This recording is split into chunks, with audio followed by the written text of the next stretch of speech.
मंत्री ने देश के सैनिकों का अपमान किया, देश के लिए, देशवासियों के लिए उनकी शहादत का अपमान किया। और वो मैं क्यों कह रही हूं वो भी आपको सुनाऊंगी और ये भी बताऊंगी कि प्रधानमंत्री के इस भाषण के बाद लोगों ने क्या क्या कहा है। कुछ भी कहूं और कुछ भी बताऊं उससे पहले आपको वो वीडियो खुद सुनना चाहिए जिसमें प्रधानमंत्री नरेंद्र मोदी ने सैनिकों का अपमान किया है। युद्ध के अंदर जितने सैनिक मरते हैं उससे ज्यादा हमारे पुलिस जवानों को जान की बाजी लगानी पड़ी ताकि देश के सामान्य मानवी को सुरक्षा मिले। दोस्तों, प्रधानमंत्री ने अपने इस भाषण में कहा कि युद्ध में सैनिक मरते हैं। बिना टेलीप्रॉम्प्टर के नरेंद्र मोदी ये भूल गए कि सैनिक मरते नहीं हैं, शहीद होते हैं। उनकी शहादत के लिए मरने जैसे शब्द को बोलना अपमान के समान है। और ये बात बच्चा बच्चा जानता है कि देश के लिए सैनिक जो होते हैं वो शहीद होते हैं, मरते नहीं है।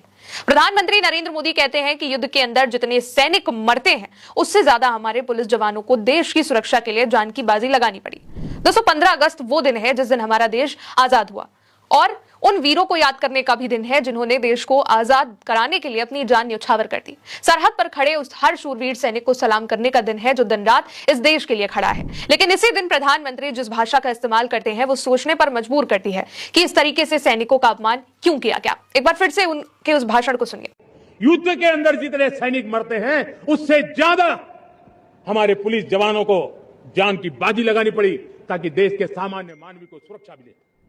बिना टेलीप्रॉम्प्टर के 76 मिनट का भाषण दिया। लिखकर लाए थे, देखकर पढ़ रहे थे, लेकिन कई बार गलत शब्दों को बोला, जबान लड़खड़ा गई। लेकिन सैनिकों के लिए इस शब्द का इस्तेमाल वाकई गलत है। अब सोशल मीडिया पर लोग भी इसको लेकर के लिख रहे हैं, वो भी देखिए। कांग्रेस की प्रवक्ता है सुप्रिया श्रीनेत, उन्होंने लिखा कि मोदी जी, देश के शूरवीर युद्ध में शहीद होते हैं, मरते नहीं है।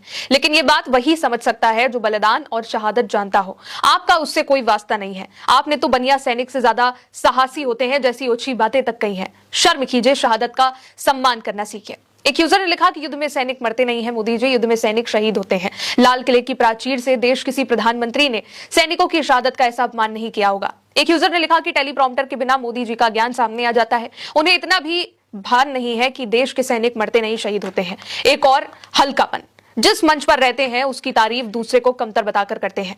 कोई समझदार अपनी सेना और पुलिस की तुलना नहीं कर सकता है। एक और यूजर ने लिखा कि सैनिकों के लिए मरते हैं बोलकर शहादत को भी सामान्य मौत बना दिया गया मोदी जी ने।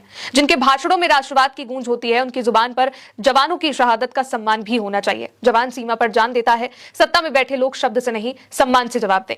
एक यूजर ने लिखा कि मोदी जी, सैनिक मरते नहीं है, शहीद होते हैं। सीमा की रक्षा करते हुए, अपने देश के नागरिकों की रक्षा करते हुए वो शहीद होते हैं। कम से कम उनकी शहादत का मजाक तो मत बनाइए। ये केवल एक मौका नहीं है जब मोदी जी ने भारतीय सेना के जवान का इस तरीके से अपमान किया हो। इससे पहले भी आपने तो बनिया सैनिक से ज्यादा साहसी होते हैं जैसी ओछी बातें तक कही हैं। इससे पहले रक्षा मंत्री राजनाथ सिंह ने भी ऑपरेशन सिंदूर में शहीद हुए 6 जवानों की शहादत का अपमान किया था।